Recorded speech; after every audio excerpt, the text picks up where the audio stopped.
Hello friend. म्हटलं बसले होते, म्हटलं बसल्या बसल्या एक व्हिडिओ काढावा.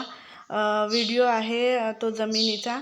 आणि आज आमच्या गावच्या जमिनीचा फैसला आहे, म्हणजे आईच्या जमिनीचा फैसला आहे. चुलत भावामध्ये आणि माझ्या भावामध्ये.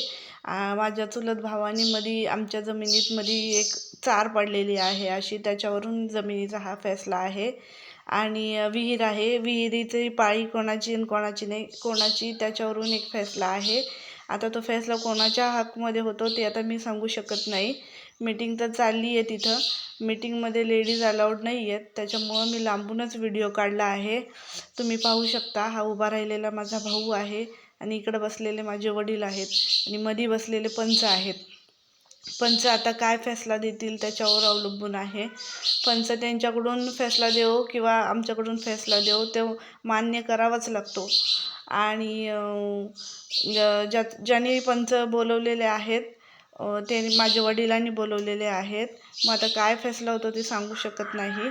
आणि आमच्या गावात अजून पंचगिरीच चालते. तुमच्या गावात काय चालतं? पोलिसामार्फत न्याय होतो का पंचगिरीमार्फत न्याय होतो? ते मला तुम्ही कमेंटद्वारे सांगू शकता.